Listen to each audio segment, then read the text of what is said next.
এই যে তাম পৃথিবীতে হিন্দুদের দুর্গাপূজা হচ্ছে, সবচাইতে বড় হিন্দু দেশ হলো ভারত। ওই ভারতের দুর্গাপূজার ভেতরে বাংলাদেশের প্রধান উপদেষ্টা ডক্টর মোহাম্মদ ইউনূসের তারা মূর্তি বানাইছে, অসুর বানাইয়া মূর্তি বানাইয়া তার মূর্তিকে ব্যঙ্গ করে তাকে অপমানিত করতেছে। জোরে বলেন নাউজুবিল্লাহ। একটা মুসলমান দেশের প্রধান যিনি নিজেও মুসলমান, ওই ডক্টর মোহাম্মদ ইউনূসের মূর্তি বানাইছে। আমেরিকার প্রেসিডেন্ট ডোনাল্ড ট্রাম্পের মূর্তি বানাইছে।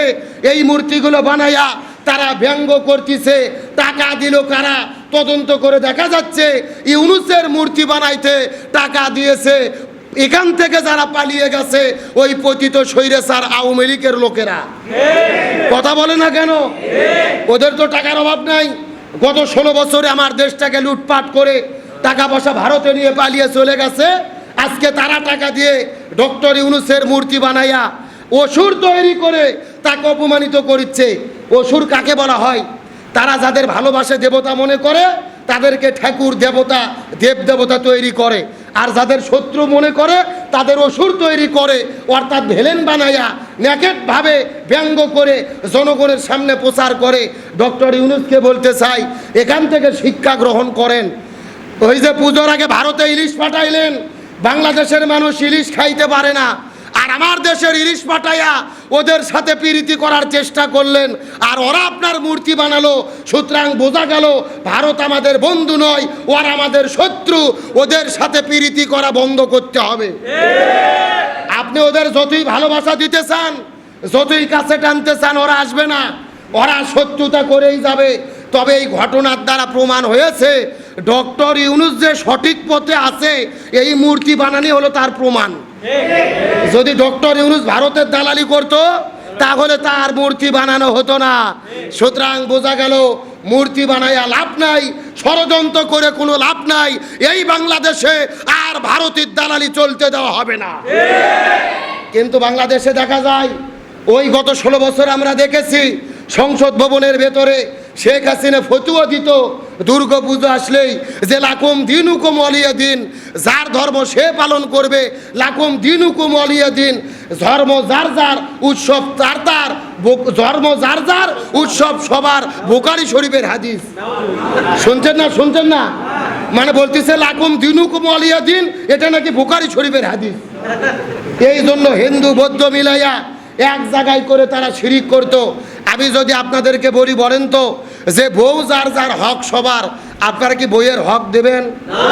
আমি যদি বলি গাছ যার যার, ফল সবার, গাছের আম দেবেন? আমি যদি বলি পুকুর যার যার, মাছ তার তার, পুকুরের মাছের ভাগ দেবেন? তাহলে আমার প্রশ্ন হলো, বইয়ের ভালোবাসার ভাগ দেবেন না, পুকুরের মাছের ভাগ দেবেন না, গাছের আমের ভাগ দেবেন না, ধর্মের ভাগ আপনি দিতে চাচ্ছেন, এই অধিকার আপনাদের কে দিল? একদম পরিষ্কার কথা। গাছ যার, ফল তার, পুকুর যার, মাছ তার, বউ যার, হক তার, ধর্ম যার, উৎসব তার তার।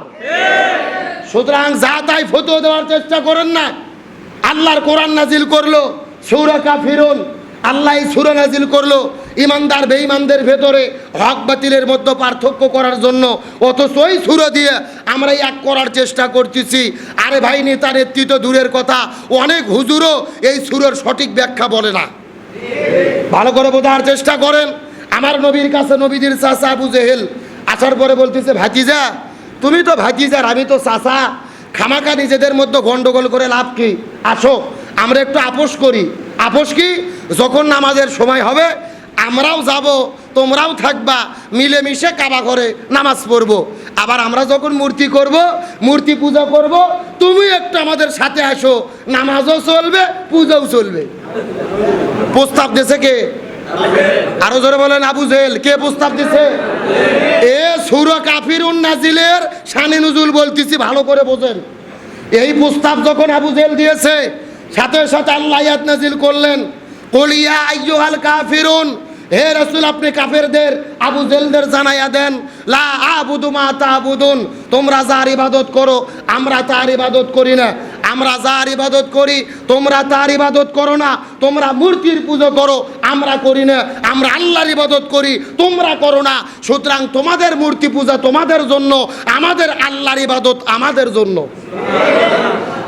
আল্লাহ সূরা নাজিল করলো ভাগ করার জন্য যে ইমানদার আর বেঈমান আলাদা হও, আর আমরা ওই সূরার ফতুয়া দিয়ে এক করার চেষ্টা করতেছি। কথা কন না গা? আজকে দেখলাম বিএনপির এক নেতা সালাউদ্দিন সাহেব, উনি আবার মূর্তি পূজা প্রদক্ষিণ করতে যাইয়া একেবারে দেবতার সামনে, হিন্দুরা যেরকম প্রণাম করে না পুজো করে, উনি আবার ওই রকম করতেছে। নাউজুবিল্লাহ বলেন। ভালো করে বোঝার চেষ্টা করেন, পৃথিবীর মধ্যে সবচাইতে বড় শিরিকের কারখানা হলো দেবদেবী এই মূর্তি পূজা। যেখানে আল্লাহর সঙ্গে সরাসরি শিরিক হয়, ইন্না শিরকা লা যুলমুন আযীম, শিরিক হলো মহা জুলুম। কোরআনের অন্য জায়গায় আল্লাহ বলেছে আল্লাহ সব গুনাহ মাফ করে, তবে শিরিকের গুনাহ মাফ করে না। আমরা সাদাকে সাদা বলি, কালোকে কালো বলি। যারা প্রণাম করেছে এরাও ভুল করেছে, যারা শুভেচ্ছা জানাইছে তারাও ভুল করেছে। শুভেচ্ছা মানে হলো কল্যাণ কামনা করা। ভালো করে বোঝেন, বিভ্রান্ত হবেন না। আপনি রাজনৈতিক দলের লিডার, জামাত করেন, বিএনপি করেন, আপনি সরকার ডক্টর ইউনূসের লোক, আপনি প্রয়োজনে তাদের নিরাপত্তা দিতে পারবেন, কিন্তু তাদের শুভকামনা করতে পারবেন না। এখনো বোঝেননি? ভালো করে বোঝেন। মনে করেন যে আপনাদের নুনগুলাতে একটা মূর্তি পূজা হচ্ছে, হিন্দুদের মন্দির। এখন যদি সন্দেহ থাকে যে ওই মন্দিরে হামলা হতে পারে, তখন জামাত বিএনপির লোকজন, র্যাব, পুলিশ, বিজিবি মিলে আপনারা যাইয়া সেখানে নিরাপত্তা দিতে পারবেন। কারণ ডিমের মধ্যে কুসুম যেরকম নিরাপদ, ইসলামী রাষ্ট্রের ভেতরে অন্যান্য ধর্মাবলম্বীরাও তেমনি বিভ্রান্ত হবেন না। তার কারণ আমরা দেখেছি স্বৈরাচার হাসিনা পালিয়ে যাওয়ার পরে আওয়ামী লীগ ষড়যন্ত্র করেছিল মূর্তি ভেঙে জামাত বিএনপির উপরে দোষ চাপাই দেওয়া। তখন জামাত বিএনপির ভাইরা রাত জেগে জেগে মন্দির পৌরা দিয়ে তারা অন্যায় করেনি, বরং তারা ইসলামের সৌন্দর্য ফুটে তুলেছে।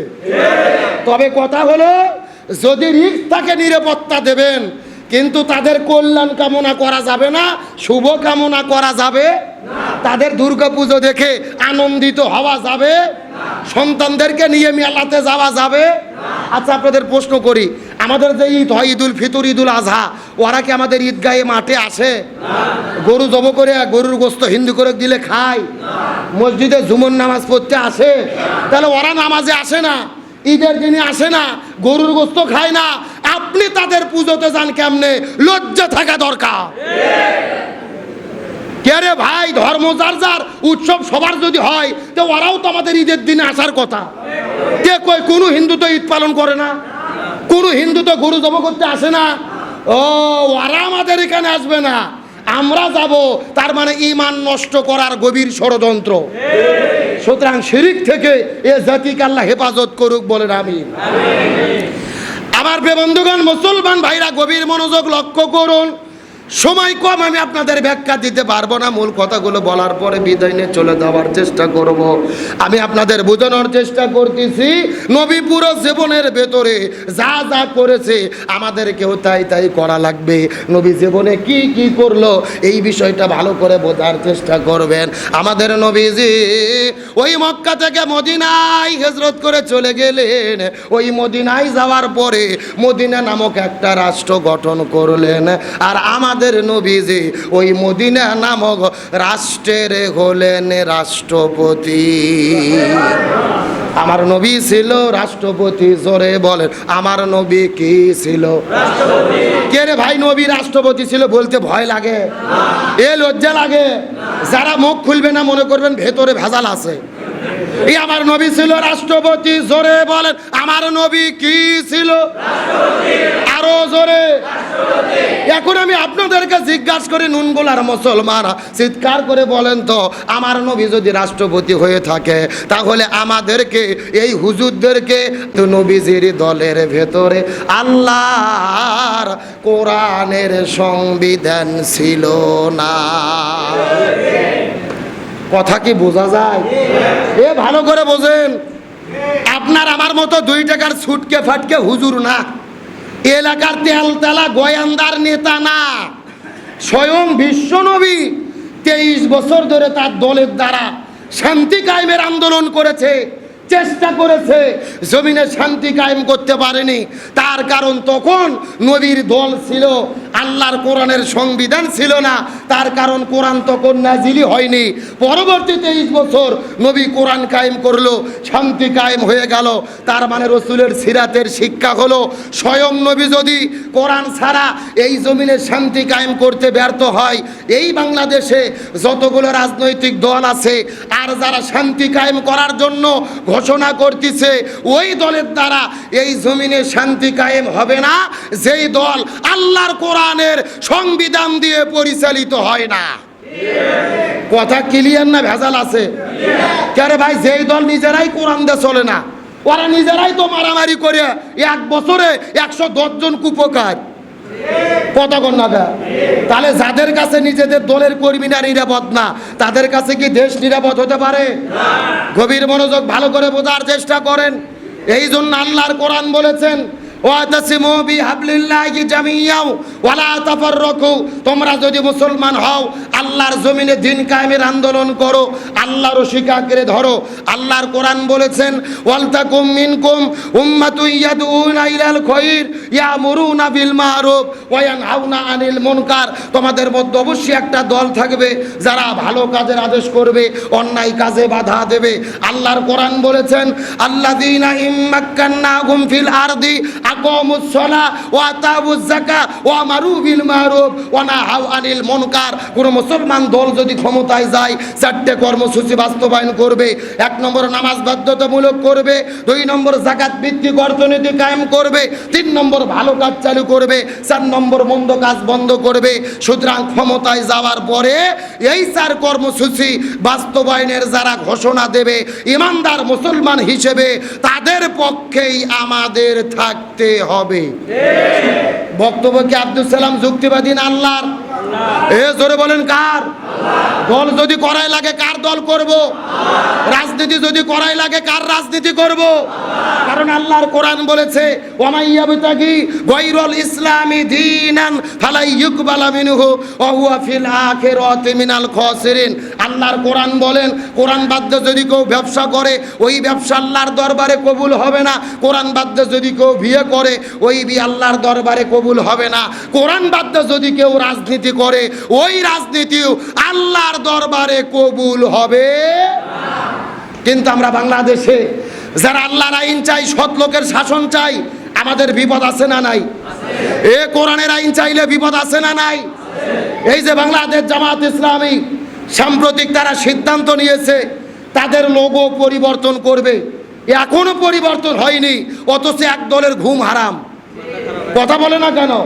মানে কিছু লোক আছে যাদের জামাত জামাত জিকির না করলে পেটের ভাতই হজম হয় না। এরা বলতেছে যে জামাত ইসলাম তাদের লোগো থেকে আল্লাহু বাদ দিয়ে দিল, আকিমুদ্দিন বাদ দিয়ে দিল, এরা কেমন ইসলামী দল? অথচ দলীয়ভাবে এখনো লোগো ফাইনাল হয়নি, অফিসিয়ালি জানানো হয়নি। আমার প্রশ্ন হলো, আপনাদের যদি এতই মহব্বত হয় আল্লাহ শব্দের সাথে, আকিমুদ্দিনের সাথে, তা আপনারাও আপনাদের লোগোর ভেতরে আল্লাহু শব্দটা ঢুকে দেন। কথা কন না গা? ও ওরা নিজেরা দেবে না, আর অন্য দল কি করলো ওই টেনশনে ওদের ঘুম হারাম। ভালো করে বোঝেন, পরিষ্কার করে বলি, ইসলামী দল যদি ভুল করে, বাংলাদেশে বহু ইসলামী দল আছে, আলেম ওলামা আছে, সমালোচনা করবে, পরামর্শ দেবে, তারা আমাদের শুভাকাঙ্ক্ষী, আমরা মাথা পেতে মেনে নেব। আমরা মানুষ, আমাদের ভুল হতে পারে, সমাধান করব। কিন্তু প্রশ্ন হলো, যারা নিজেরাই বলে আমরা কোরআনের আইন বিশ্বাস করি না, কোরআনের সাথে রাজনীতির সম্পর্ক নাই, এদের সমালোচনা করা তাদের মুখে শোভা পায় না, এদের কোনো অধিকার। পরিষ্কার করে বলে, নতুন যেই লোগো তৈরি করেছে, আপনারা সোশ্যাল মিডিয়াতে দেখেছেন, পরিষ্কার দেখা যাচ্ছে তার ভেতরে মানবতার মুক্তির সংবিধান আল কোরআনের ছবি দেওয়া হয়েছে। আলহামদুলিল্লাহ বলেন। জ্ঞানের প্রতীক কলম দেওয়া হয়েছে, ন্যায় এবং ইনসাফের প্রতীক দাড়িপাল্লা দেওয়া হয়েছে, সূর্য উদয়ের ছবি দেওয়া হয়েছে, লাল সবুজের পতাকা বাংলাদেশের পতাকা দেওয়া হয়েছে। আমি মনে করি এটা অত্যন্ত সুন্দর এবং ইউনিক হয়েছে, ভালো হয়েছে। এর ভেতরে যদি আল্লাহু আর আকিমুদ্দিনটা ঢুকানো যায়, এটা হবে বাংলাদেশের সবচাইতে শ্রেষ্ঠ লোগো। সুতরাং আপনাদের বলি, বিভ্রান্ত হবেন না। কে কি বললো ওই দিকে তাক করার কোনো প্রয়োজন নেই। শক্তিশালী মাজলিসে শুরা রয়েছে, সংগঠন পরামর্শ করে যেই সিদ্ধান্ত নেবে তার ভেতরেই আমাদের কল্যাণ আছে। অতিরিক্ত বেশি বোঝার কোনো দরকার, তাহলে চিৎকার করে বলে শান্তির জন্য কি লাগবে? আর একটু জোরে বলেন। আমার বন্ধুগণ, মুসলমান ভাইরা গভীর মনোযোগ লক্ষ্য করুন। এই জন্য আমার আল্লাহ তাআলা কোরআনুল কারীমের ভেতরে কত চমৎকার করে বলেন আল্লাহ তাআলার ঘোষণা, ওয়ামান আরাদা আন যিকরি ফাইন্না লাহু মাঈশাতান দানকা ওয়া নাহশুরুহু ইয়াওমাল কিয়ামাতি আমা। সূরা তাহা 16 নম্বর পারার 19 নম্বর পৃষ্ঠার 13 নম্বর লাইন, 124 নম্বর আয়াতে কারিমা আল্লাহ তাআলা কত চমৎকার করে বলেন, এ পৃথিবীর মানুষেরা ভালো করে বোঝার চেষ্টা করো। তোমরা যদি শান্তি পেতে চাও এই দুনিয়ার ভেতরে, কিন্তু যেই মানুষগুলো কোরআনকে বাদ দিয়ে জীবন পরিচালনা করবে, এদের জীবনের ভেতরে আমি আল্লাহ তাআলা কোনো শান্তি রাখবো না, বরং মাইশাতাং দঙ্কা, তাদের জীবনটা অশান্তিতে ভরে দেব। আর কিয়ামতের ময়দানে এই দুনিয়ায় যারা কোরআন মেনে চলবে না, তাদের দুই চোখকে কানা করে অন্ধ করে হাসরের ময়দানে উঠানো হবে। জোরে বলেন নাউজুবিল্লাহ। এই দুনিয়ায় যারা কোরআন মেনে চলবে না, তাদের জীবনে অশান্তি দেবে কে? আর তাদের দুই চোখ কানা করে অন্ধ করে হাসরে কে উঠাবে? তাহলে শান্তির জন্য কি লাগবে? এই জন্য আল্লাহর কোরআন বলেন, ফামান তাবিয়া হুদায়া ফালা খাউফুন আলাইহিম ওয়ালা হুম। লক্ষ্য করেন, আমি আপনাদের একটা যুক্তি দিয়ে আলোচনাটা বুঝাই। মনে করেন বাংলাদেশের ঢাকা শহরে বিশাল বড় একটা পানির ট্যাঙ্কি আছে। জোরে বলেন কিসের ট্যাঙ্কি? ওই ট্যাঙ্কির মধ্যে থেকে পাইপ দিয়ে দিয়ে বাংলাদেশের 64টা জেলায় পানি সাপ্লাই দেওয়া হয়। কিন্তু ঢাকা শহরে যে পানির ট্যাঙ্কি আছে, ওই ট্যাঙ্কির ভেতরে একটা মরা বিড়াল মরিয়ে পৌঁছে গন্ধ উঠে আছে। আমার কথা বোঝা যায়? একটা পাইপ আস্তে আস্তে আস্তে আস্তে আপনাদের বগুড়া সাত মাথাতেও এসেছে। এখন বলেন তো, পাইপ দিয়ে যেই পানি বের হচ্ছে ওই পানি ভালো না গন্ধ? আরো জোরে বলেন। এখন ওই গন্ধওয়ালা পানি বের হওয়ার পরে বগুড়া জেলার যত বড় বড় হুজুর আছে, ইমাম, মজ্জিন, খতিব, মুফতি, মুহাদ্দিস, ফকি, সব আলেমদেরকে ডেকে বলা হয়েছে, এই হুজুরের গোষ্ঠীরা, এই যে গন্ধওয়ালা পানি বের হচ্ছে তোমরা ফু দিয়ে দিয়ে পরিষ্কার করো। হবে? এ কতক্ষণ হবে? আচ্ছা, বগুড়া জেলার হুজুর তো দূরের কথা, কাবা শরীফের ইমামও যদি আসে বিসমিল্লাহ বলে ফু দেয়, পানি পরিষ্কার হবে? আচ্ছা বলেন তো, পানি পরিষ্কার করতে গেলে কি পরিষ্কার করা লাগবে? ওই ঢাকা শহরের ট্যাঙ্কি পরিষ্কার করা লাগবে। এটা কি বুঝেছেন? এবার আসল ওয়াজ শোনেন, আসল ওয়াজ। এই বাংলাদেশেও শান্তি প্রতিষ্ঠার একটা ট্যাঙ্কি আছে, যার নাম হলো সংসদ ভবন। আরো জোরে বলেন। আর সংসদের ভেতর থেকে বাবার আইন, চাচার আইন, স্বামীর আইন, খালুর আইন, কার্ল মার্ক্সের আইন, লেনিনের আইন, সক্রেটিসের আইন, প্লেটোর আইন, ভারতের আইন, ব্রিটিশের আইন, মানব রচিত তন্ত্র মন্ত্রকে জুতো এবং ঝাঁটাপিটা করে যতদিন পর্যন্ত কোরআন সংসদে ঢুকাইয়া কোরআন দিয়ে বাংলাদেশ পরিচালিত না হবে, ততদিন পর্যন্ত এই জমিনের ভেতরে শান্তি আসতে পারে না। সুতরাং বাংলাদেশে শান্তি কায়েম হোক, আমরা কি চাই? সুতরাং মানব রচিত তন্ত্র মন্ত্রকে জুতো এবং ঝাঁটাপিটা করে আগামী নির্বাচনে কোরআন পার্লামেন্টে ঢুকাইয়া কোরআন দিয়ে বাংলাদেশ পরিচালিত করতে কারা কারা রাজি? দুটি হাত আল্লাহকে তুলে দেখান।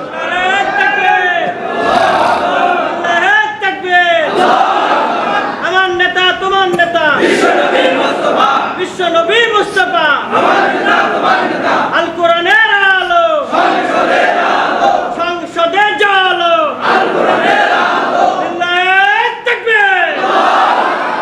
আল্লাহ কবুল করুক, বলেন আমিন। একেবারে সোজা কথা, জমিন যার আইন চলবে তার। জমিন যার, আল্লাহর জমিনে আল্লাহর আইন কায়েম হওয়া ছাড়া শান্তি আসবে? আমরা বাবার আইন দেখেছি, স্বামীর আইন দেখেছি, চাচার আইন দেখেছি, কারো আইন জমিনে শান্তি দিতে পারেনি, আর কিয়ামত পর্যন্ত পারবেও, যতদিন না কোরআনের আইন এই বাংলাদেশে কায়েম করা না যাবে। আমার বন্ধুগণ, মুসলমান ভাইরা গভীর মনোযোগ লক্ষ্য করুন। তাহলে আমি আপনাদের মধ্যে আলোচনা শুরু করেছিলাম, চিৎকার করে বলেন তো, নবীজির জীবনটাকে মেনে চলা কি? আরো জোরে বলেন। নবীজির জীবন অনুসরণ করা হলো ফরজ। আল্লাহ কেন ফরজ করলো? আর আমি আপনাদেরকে কষ্ট দেব না, কোরআনের মধ্য থেকে শুধুমাত্র 3টে কথা বলতে চাই। আমি পুরো কোরআনটা গবেষণা করে দেখেছি। আল্লাহ তাআলা নবীজিকে অনুসরণ করা ফরজ করে দিয়েছে, এর পেছনে প্রধানত কারণ হলো 3টা। চিৎকার করে বলেন কয়টা? এই 3টা কারণের মধ্যে প্রথম নাম্বার কারণ সম্পর্কে আল্লাহ তাআলা বলেন, লাকাদ কানা লাকুম ফি রাসূলিল্লাহি উসওয়াতুন হাসানাহ। সূরা আযাব 21 নম্বর পারার 19 নম্বর পৃষ্ঠার 2 নম্বর লাইন 21 নম্বর আয়াতে কারিমা। তাফসীর ইবনে কাসির থেকে বলতেছি, আল্লাহ রাব্বুল আলামিন বলে, পৃথিবীর মানুষেরা ভালোভাবে জেনে নাও, তোমরা যদি সফল হতে চাও নবীর আদর্শটা গ্রহণ করা লাগবে। তার কারণ আমি নবীর জীবনের ভেতরে সর্বশ্রেষ্ঠ আদর্শ দান করেছি। আপনি যদি পৃথিবীর শ্রেষ্ঠ বাবা হতে চান, নবীর তরিকায় হতে হবে। আপনি পৃথিবীর শ্রেষ্ঠ নানা হতে চান, নবীর তরিকায় হতে হবে।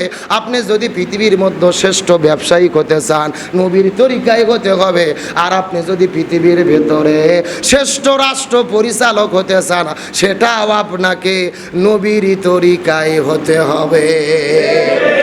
কিন্তু আমাদের জন্য বড়ই দুর্ভাগ্য, আমরা নবীর তরিকায় বাবা হতে চাই, নবীর তরিকায় নানা হতে চাই, নবীর তরিকায় চাচা হতে চাই, নবীর তরিকায় ব্যবসা করতে চাই, কিন্তু নবীর তরিকায় রাষ্ট্রপ্রধান হতে চাই। এই জন্য ইমাম বুখারী রহমতুল্লাহ আলাইহি বুখারী শরীফ লেখার আগে একটা কিতাব লিখেছিলেন, যেই কিতাবের নাম হলেন আল আদাবুল মুফরাদ। ওই কিতাবের মধ্যে তিনি বর্ণনা করে বলেন, হাসরের ময়দানে 6 প্রকার মানুষদেরকে আল্লাহ বিনে হিসেবে জাহান্নামের মধ্যে দেবে। তার ভেতরে প্রথম নম্বর প্রকার হলো তারা যারা এই জমিনের ভেতরে নবীকে বাদ দিয়ে অন্য কারো আদর্শ গ্রহণ করেছে। এখন আমি আপনাদেরকে জিজ্ঞাসা করি, এই নুনগুলার মুসলমান, চিৎকার করে সত্য করে বলেন তো দেখি, এই বগুড়া জেলার ভেতরে নবীকে বাদ দিয়ে অন্য কারো আদর্শ গ্রহণ করেছে এই রকম লোক আমাদের বগুড়া জেলার মধ্যে আছে না নাই? কেউ বা বাবার আদর্শ গ্রহণ করেছে, কেউ বা স্বামীর আদর্শ গ্রহণ করেছে, কেউ বা চাচার আদর্শ গ্রহণ করেছে, কেউ বা কালমার্সের আদর্শ গ্রহণ করেছে, কেউ বা লেনিনের আদর্শ গ্রহণ করেছে। একদম পরিষ্কার কথা, নবীকে বাদ দিয়ে বাবা, চাচা, খালু, দাদা, নানা, ফুফা যদি কোনো ব্যক্তির আদর্শ গ্রহণ করে, ভিনে হিসেবে এদেরকে যাওয়া লাগবে কোথায়? উপায় নাই রে, উপায় নাই রে মানুষ, উপায় নাই। নবী বিনে জান্নাত পাওয়ার উপায় নাই। বললে কি কষ্ট হবে? সবাই বলেন উপায় নাই রে, উপায় নাই রে মানুষ, উপায় নাই। নবী বিনে জান্নাত পাওয়ার। আমার বন্ধুগণ, মুসলমান ভাইরা গভীর মনোযোগ লক্ষ্য করুন, রাত গভীর করবেন না, শেষ কথাটা ভালো করে বোঝার চেষ্টা করেন। তার মানে নবীর আদর্শ না ধরলে জান্নাতে যাওয়া যাবে? এই জন্য আমার আল্লাহ তাআলা নবীকে অনুসরণ করাকে ফরজ করে দিলেন। 1 নম্বর কারণ নবীর মধ্যে শ্রেষ্ঠ আদর্শ, আর 2 নম্বর কারণটা কি এই সম্পর্কে আমার আল্লাহ তাআলা কোরআনের মধ্যে বলেন। আল্লাহ রাব্বুল আলামিনের ঘোষণা, ওয়া ইন্নাকা লাআলা খুলুকিন আযীম। সূরা কলম 29 নম্বর পারা 3 নম্বর পৃষ্ঠার 12 নম্বর লাইন 4 নম্বর আয়াতে কারিমা। তাফসীরে ফি জিলালিল কোরআন আল্লামা সৈয়দ কুতুব শহীদ রহমতুল্লাহ আলাইহি বর্ণনা করে বলে, এই পৃথিবীর মানুষেরা মনোযোগ দিয়ে শোনো, এই পৃথিবীতে আদম আলাইহিস সালাম থেকে শুরু করে ঈসা রুহুল্লাহ পর্যন্ত যত নবী রাসূল প্রেরণ করেছি, আমি কোন নবীর চরিত্রের সার্টিফিকেট দেই নাই, কিন্তু আমি আল্লাহ তাআলা নবীজির চরিত্রের সার্টিফিকেট দিয়ে বলে দিলাম, ওয়া ইন্নাকা লাআলা খুলুকিন আযীম। আমি নবীর জীবনের মধ্যে দিয়েছি শ্রেষ্ঠ চরিত্র। কিছু সাহাবীরা যাওয়ার পরে আয়েশা সিদ্দিকার কাছে আম্মাজান মায়েশা সিদ্দিকার কাছে কিছু সাহাবী যাবার পরে জিজ্ঞেস করে বলেন, আম্মাজান মায়েশা সিদ্দিক, আপনি দয়া করে বলেন তো দেখি নবীজির চরিত্রটা কেমন ছিল, আপনার কাছে জানতে চাই। আম্মাজান মায়েশা সিদ্দিকা বলে, এ নবীর সাহাবীরা রে, তোমরা কি কোরআন পড়ো নাই? সাহাবীরা বলে, হ্যাঁ আমরা কোরআন পড়েছি। এমন সময় আম্মাজান ডাক দিয়ে বলে, জেনে নাও পবিত্র কোরআন ছিল যেমন, আমার নবীজির চরিত্রটা ছিল তেমন। একেবারে পবিত্র কোরআন ছিল যা, আমার নবীজির প্র্যাকটিক্যাল লাইফ ছিল তা। জোরে বলেন আল্লাহু আকবার। আল্লাহ তাআলা নবীজির জীবনকে মেনে চলা ফরজ করে দিলেন। এক নম্বর, নবীর মধ্যে রয়েছে শ্রেষ্ঠ আদর্শ, আর দুই নম্বর হলো নবীর মধ্যে রয়েছে শ্রেষ্ঠ চরিত্র, আর তিন নম্বর কারণটা কি, এই সম্পর্কে আমার আল্লাহ তাআলা কোরআনুল কারীমের মধ্যে কত চমৎকার করে বলেন, ওয়ামা আরসালনাকা ইল্লা রাহমাতাল লিল আলামিন। সূরা আম্বিয়া 17 নম্বর পারার 13 নম্বর পৃষ্ঠার 6 নম্বর লাইন 107 নম্বর আয়াতে কারিমা আমার আল্লাহ তাআলা বলেন, এ পৃথিবীর মানুষেরা ভালোভাবে বোঝার চেষ্টা করো, আসমান জমিন গ্রহ পর্বত নক্ষত্র জ্যোতিষ্ক মণ্ডলী, আমি আল্লাহ তাআলা এই মহাবিশ্বের ভেতরে যতগুলো জগৎ সৃষ্টি করেছি, আমি প্রত্যেকটা জগতের রহমত স্বরূপ আমি আমার নবীকে প্রেরণ করেছি। এ বগুড়ার মুসলমান গভীর মনোযোগ লক্ষ্য করুন, আমার নবী কেমন রহমত ছিল 2 মিনিটের মধ্যে আপনাদের মেসেজ দিতে চাই। নবীজির চাচা যার নাম হলেন আবু তালিব, নবীজির চাচার নাম হলেন আবু তালিব।